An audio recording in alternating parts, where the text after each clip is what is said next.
Great Teacher Onizuka is a late 90s cult classic coming-of-age anime about 22-year-old ex-gang leader Eikichi Onizuka. During Great Teacher Onizuka, we're brought along into Onizuka's coonery and buffoonery as the new homeroom teacher of Class 3-4, one of the worst behaved classes in the entire school. And we see through Onizuka how you should never judge a book by its cover. But you can certainly judge a 22-year-old trying to look at the panties of high schoolers. Panties! Oh! Bush! Oh, nice! Oh! Wait, hold up. Don't click off the video, please. I promise you, there's way more to the story than that. And it just gets so much better. So y'all should follow along on this journey with me. Off rip, the plot sounds beautiful, at least to me, and it should to you. It's almost like if you took Slam Dunk, but instead of basketball being the premise, it was teaching. So how can you not love that off rip? Great Teacher Onizuka is also funny as fuck, especially for the time that it came in, which may be why it may not be successful today. But literally that one dude making that one face, that's where that came from.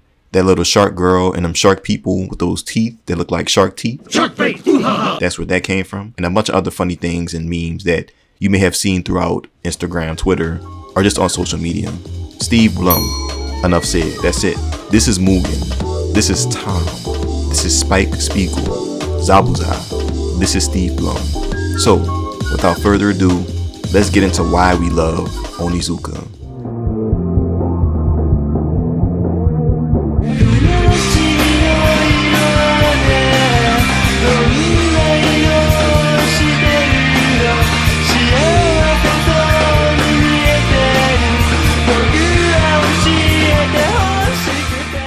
What you love about Great Teacher Onizuka is the grittiness of it. In the first opening, Onizuka is literally just pissing. He's pissing in the opening. Buck ass naked in his birthday suit, which is accompanied by an amazing rock opening by none other than, I hope I say it right, Lark NCL. Oof, I feel like I said that wrong. Along with these cool retro visuals and this fun, interesting, unique animation style. There's also hard cuss words in GTO in literally the first 10 minutes. And that felt like the school that I went to, that I taught at, when this boy cussed me out because I embarrassed him in front of the whole class. But if you want to hear more about that, stay tuned, okay? But the opening and the dialogue really set the tone of the type of anime that GTO is. Very crude, very rude, unapologetic, but also interesting. And I feel like throughout each of the different lessons that they have, you'll learn something. The music as well. So if y'all didn't know, Yusuke Honma worked on this. I don't think y'all understand how cool that is. Yusuke Honma is the same guy that brought us the Yu Yu Hakusho official soundtrack and one of the most beloved anime openings and endings ever. With Smile Bomb, Sayonara Bye Bye, Homework Never Ends, he composed a lot of these songs and I believe he chose them for the show, so that's legendary. Another reason that you also love Great Teacher Onizuka is the show gives time for the students and teachers to develop in their own ways, with slight pushes from Onizuka at times, mixed in with his unconventional teaching ways that leave lifelong lessons on the students and faculty alike. In GTO, there's also in-depth and tasteful commentary on themes of academic expectations of children, bullying, trauma within home life, and a bunch of other different themes and motifs that really stick with you. The last reason why we love Great Teacher Onizuka is none other than Onizuka himself. I ain't perfect at all, I confess. Second goal in his life, progress. Like we said before, he's a peeping Tom. Some people think that he's the P word, the P3DO word, that word. Some people think he's an idiot. But putting all that to the side, wherever he is in the story, just know he'll impact the story in one way or another. Whether that's helping Nao realize that she has a life to live for herself and not for her brother. Whether that's helping Fuyutsuki realize she shapes her own future by her own actions or lack thereof. Or if it's helping Fuyutsuki make Hitomi realize that even if you have disdain in your heart for a certain person and that disdain grows, the good memories with that person will never change. Or whether that's helping Kanzaki realize that life can still be fun even if you're super intelligent and hyper aware of how bleak life can be in some moments and some situations. Or whether that's helping Tomoko realize she shouldn't live life idolizing her friend Miyabi, who was actually a jealous ass bitch. And y'all know that I don't use that B word, who hated her fucking guts And Onizuka makes Tomoko realize that she should be free to live her own life of her own accord. Now let's get into the controversy about great teacher Onizuka. When I first started this show, I had a premonition that may have changed, but I felt like Onizuka's motivations for teaching seemed flawed and immoral at first. And I wondered, why do people like this so much? He's kind of weird, you know? He got geeked over the idea of being 40, possibly hooking up with a 16-year-old. My niece on the beach shebang. All of my ops, they're dead. Why do they gas me up? Where does it go? My head? This nigga stop! That's literally what happened in the show. Don't be mad at me. I don't make the show. I just talk about them. And early on, I felt like this controversy definitely may turn people away or make them uncomfortable. Because while Onizuka does do good deeds to help those around him, I felt like the equally pervy and possibly pedophilic ploys that persist almost negate that, in my opinion. Because you can change someone's life for the better and still be a creep or a weirdo. Exhibit A, R. Kelly. Bro, cookouts literally would not be the same without Step in the Name of Love. Bro, he was wazzing on possibly children and women. So yeah, that shit will not make me want to step to anything. And there are definitely better examples other than him, but the point still stands. But along with GTO being controversial, there's also life lessons and a lot more that really make you introspect and moments that really stick with you throughout the entire show. Great teacher Onizuka emphasizes the importance of how changing one student's life can affect the entire classroom, with Yoshikawa being bullied and Kikuchi seeing, and a bunch of other different moments as well. Or inversely, it may be important in the classroom if the entire class sees one bad student being bad, and that may inspire them to be good. For example, there was this dude while I was teaching, because, you know, I'm a teacher as well. The little nigga stole my fucking lunch. Oh, man! Y'all know I'm skinny, bro. I'm like basically 130, 131 on a good day, 132 never. But the nigga took my sandwich and my sour sun-kissed gummy fruit snack, bro. I had 2 packs of them. He took them. And I put the entire class on blast. Shut the hell up! Shut up! Shut up! And after that, all of the students in the classroom turned on him because they know that I'm a generous dude, bro. I'm a really nice guy. Well, I don't like saying I'm a nice guy, but I'm generous. I'm not, you know, if you need something and if I have it, I'll give it to you, you know? So why would you take something from me when you're fat ass, you obese fuck, you have breakfast, lunch, snack, supper, and your mother feeds you at home? So what the fuck would you go in a teacher's bag that is closed, by the way, that's black? You don't go in a nigga's black bag. That's rule number 32. You don't go in nobody's bag and eat their lunch. Like, what the fuck? Where you come from? Were you raised by wolves, bitch? Alpacas? What the fuck were you raised by? Because it wasn't humans, or decent ones at that. In GTO, it also emphasizes how helping one person can inspire confidence in that person and change them. Like we said before, Yoshikawa was a student that was bullied. He was picked on because he couldn't stand up for himself, but Onizuka inspired courage and leadership in him. And with this leadership and courage, Yoshikawa stepped up in front of the entire PTA board. He stripped to show the marks and bruises that he got from the girls that were picking on him, and he admitted that they were bullying him to the point of committing, almost committing, until Onizuka saved him, leading to Onizuka breaking his arm in the process and lighting a newfound flame of courage in Yoshikawa. GTO also teaches us that memories don't fade just because certain events that affect us happen that may make us want to forget them. An example of this in GTO is Hitomi's teacher making mistakes.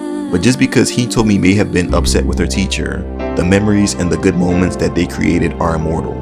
The final lesson of great teacher Onizuka is, even if you're not a pure person, as long as you're pure and genuine to those who may or may not be deserving of it, blessings will always come back to you. Whether these are blessings of wealth, luck, wisdom, or strength, y'all shall always remember that you are the love that you give and not the love that you receive. So always love loudly and proudly. This is because we are all Onizuka in one way or another. I Onizuka, you Onizuka, he, she, we, Onizuka, Oni. Now, just personally about myself, I was wild as f during my middle and high school days. I was quiet but wild. Crazy combination. And my parents were strict too, so even crazier combination. I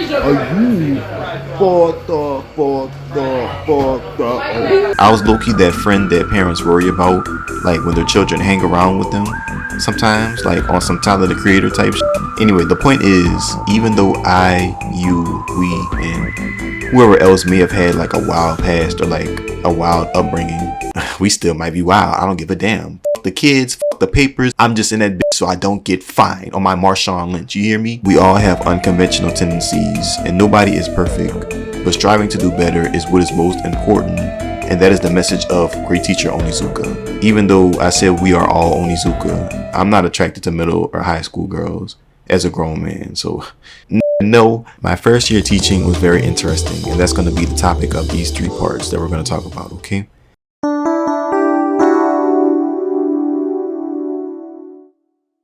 I went from subbing to being an actual math teacher in the span of like 2-3 weeks. It was crazy. It was a crazy culture shock. Everything happened so fast. And for the first time in my life, I felt the feeling of stress in my shoulders. All the other jobs I ever worked at, Burger King, Office Depot, security, that feeling has never ever existed inside of my body before being a teacher. So that says a lot.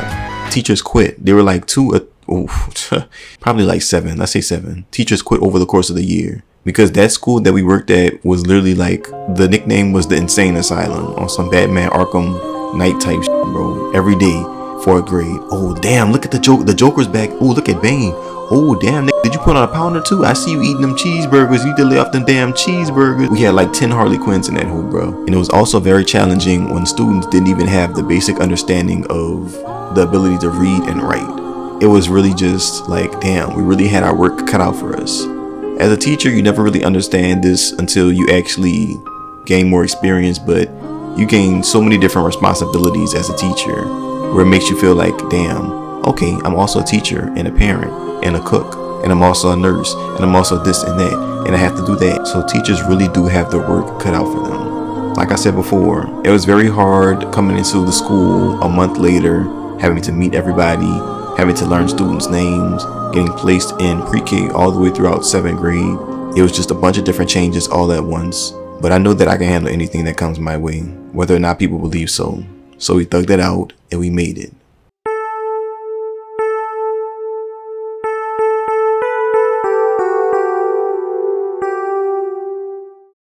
From September to October, the students still weren't doing as good as they should have been doing. So that's when I tried to incentivize the learning. Do you see this?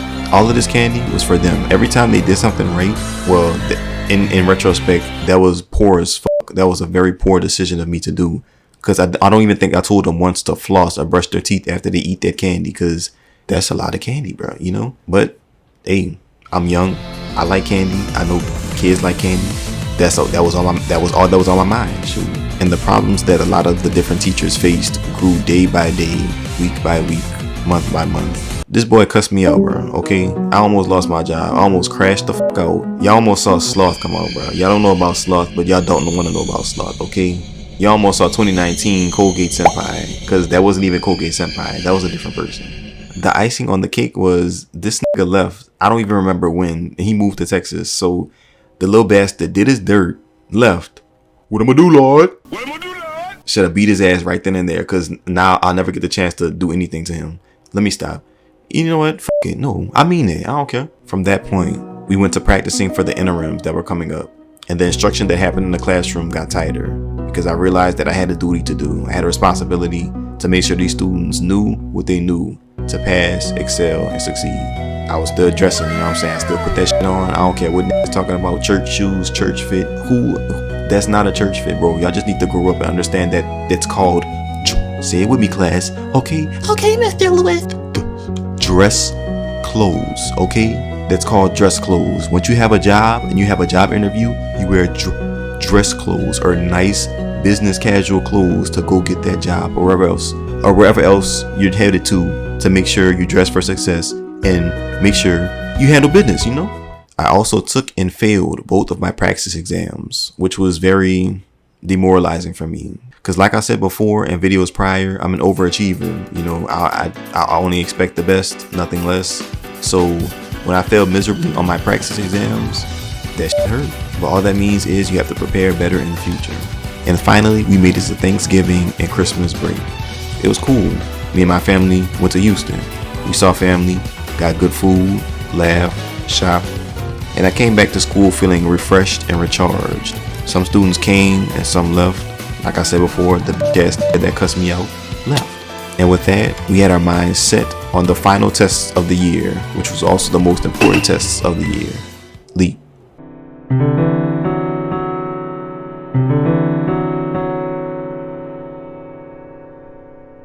As I realized certain situations and certain things that worked and didn't work in the classroom, the instruction got even tighter than ever before. The grades of some students improved, which it really made me feel good and warm inside because of that. But at the same time, the horrible grades overshadowed the good ones.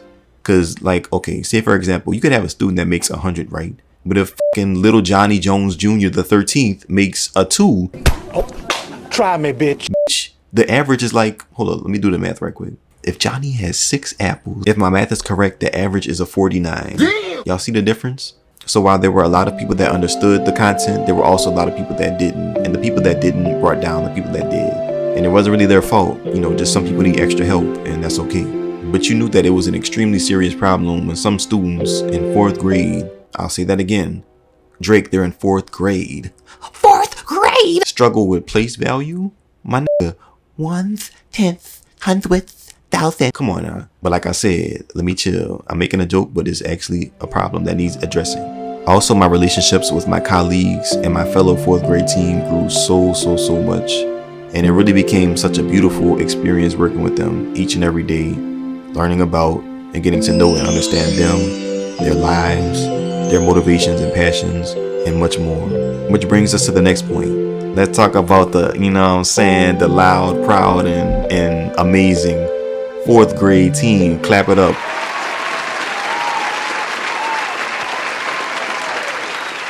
So I just want to highlight and give shine to each of the different teachers that I'm about to name. And I just want to explain what I've learned about their teaching tactics and how they control their classroom and how they grow and build relationships with their students in the classroom. So out of the 3 classrooms, 410, 420, and 430, I noticed that it seemed to me to be like a nature versus nurture versus struggle type of atmosphere in each of the different classrooms. On one hand, we have a classroom tied together by tough love and hard knocks. In another, there's a classroom tied together by positivity and lighthearted learning. And on another hand, there's a classroom tied together by constant setbacks and endeavors. So with that, let's dive into each of these 3 different stories. I'm not going to say any names, I'm just going to give initials and letters. Miss P. Miss P's classroom was very fun to be in. She ran a tight ship, and I felt like she really had the class with the most sense. So it was fun going up in there because most of the time they would act right, you know. When you stepped into her classroom, it almost felt like a warm atmosphere was cast upon you. It's almost like you stepped into the Coliseum, because it's like she wouldn't let nobody, you know what I'm saying, she wouldn't let anything slip. And it's like, I don't know, it just felt like a chamber of fire. But it's like warm flames, and you will only get burned if you stepped out of line or didn't follow through with the plans that she had in place. If I had to give her an element to represent, it'd be fire and the flames. Miss B. In Miss B's classroom, it almost felt like a breath of fresh air, like an ice rink. Or if it was like a hot summer day, it felt like a nice cool pool. There were floaties, there were pool noodles, and everything else to help you make sure that you stay afloat and are successful. And Miss B herself, it almost felt like she was like a queen mermaid, and all of her children were just like fish swimming about, and seahorses and just different animals swimming about in the ocean under her control. Her classroom felt very free, even though them little niggas could get rowdy at times, because while you're free, you still need to abide by the rules, even if you do feel free.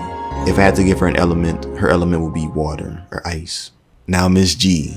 Miss G's classroom was literally like the safari, literally the savannah. Animals all about on the Serengeti, you know what I'm saying, thrashing about, floundering about, rocking out, doing whatever the fuck they want. But she herself was like the strong rock that held all of these animals in this classroom together, and all of these animals in the forest, the desert, all these different biomes together, with her strong, strict, and stern instructional techniques, but also her very fun, unconventional, and lighthearted banter with her students. The connection grew, the relationships were there, and they were stronger than ever. If I had to give her an element, it'd be rocks or the earth. Mr. Lewis. Mr. Lewis was a very chill, carefree guy. Let me stop talking about myself in third person. Who the f do I think I am? Nigga, I'm air. I feel like I'm Aang. You know, I ain't gonna say I'm like I'm the Avatar, but it's like if you have fire, water, earth, air is the last element. I felt free. I felt just like Aang, carefree, fun. You know, people think that I'm a kid with them. They think that we're friends, but I have a duty to uphold. I have to be the Avatar and make sure y'all pass LEAP, interims, any other assessments and tests that come y'all's way. So that's exactly what we did. Now let's talk about perspective. Throughout teaching, my perspective changed so many different times. From my perspective of not seeing teachers as people. Then when I was in the 11th grade, I saw and realized that one of my English teachers, she got preggy, right? Then I became an actual teacher myself, and students, I say they gravitated towards me and, you know, just learn more about me, asking me my favorite anime, what episode of One Piece I was on, asking me my favorite chicken nugget sauce, my favorite color, and even to the point of them feeling comfortable with sharing deep and personal problems in their lives with me, which, all jokes aside, I truly do appreciate, and I treat that with the utmost care and respect. And it just really opened my mind. My thinking expanded, and it felt like a whole new world. Every day you step outside of your house, you get into your car, you start the car up, drive, go on the interstate to go to work, school, make your commute, or whatever else you do. Every time that you do that, you see cars passing each other every day. But these cars have actual people in them. Each person with a different story, a different life, a different perspective themselves, a different journey. Everything is different, you know. It made me realize that I was just as small, I was just as insignificant as a drop of rice in this big melting pot of gumbo or jambalaya or dirty rice. But all of these pieces of rice, seasoning, meat, and whatever else you put into your gumbo or dirty rice or whatever else you want to call this, it makes a beautiful mixture of different lives and perspectives that intertwine with one another. And you understand that there's people in your life that you may come into contact with and never see again. But that connection and that contact that you have with them, you can expand upon it, you can make it grow and nurture it, and it'll stay forever and ever. This leads into the next point, retribution. So when I was young, I was also in a failing school that may have been even worse than the one that I worked at before. As crazy as that sounds, yes, there were fights at lunch, fights on the bus. I remember that I even shoved somebody because they said that I was slow. Not up here, I'm pointing to my head, because I got a lot of that. I'm pointing to my legs, like he said I was slow.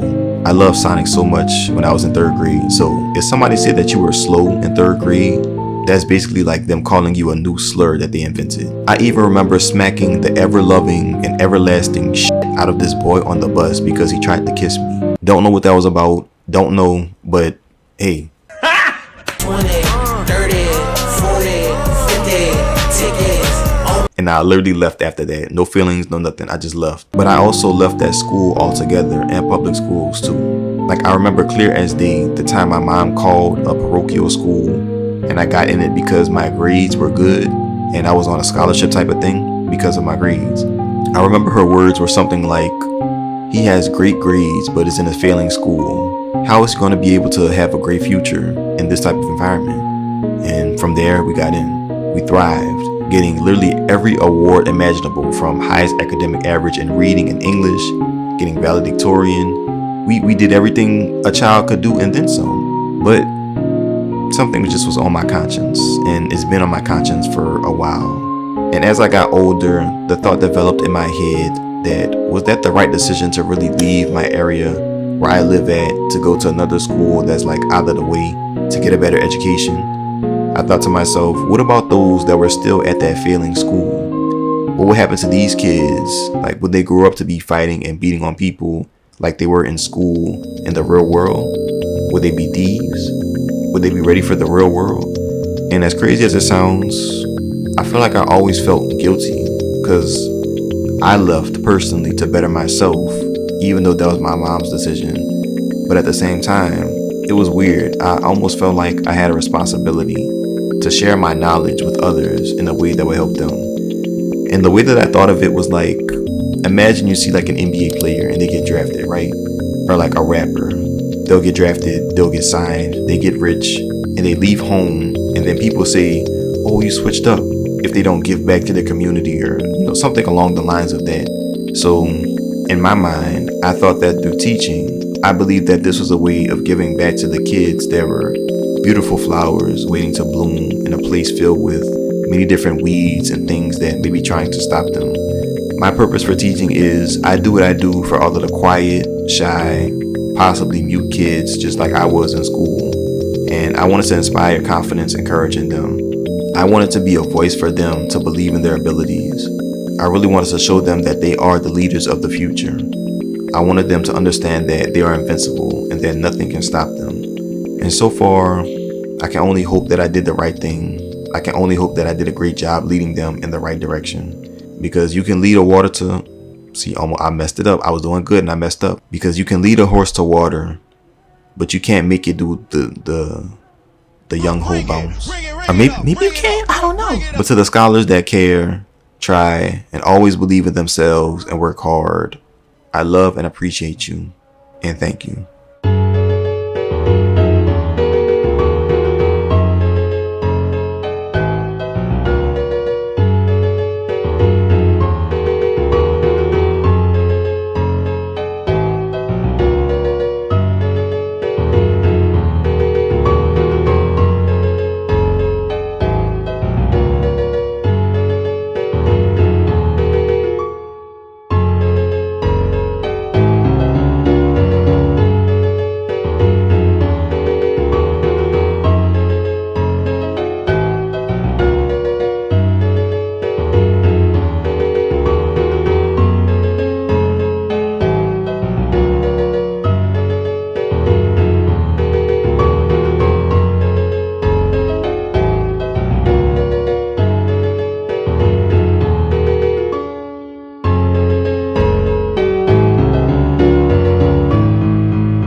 Teaching was a very bizarre experience I'll never forget, no matter how hard I try.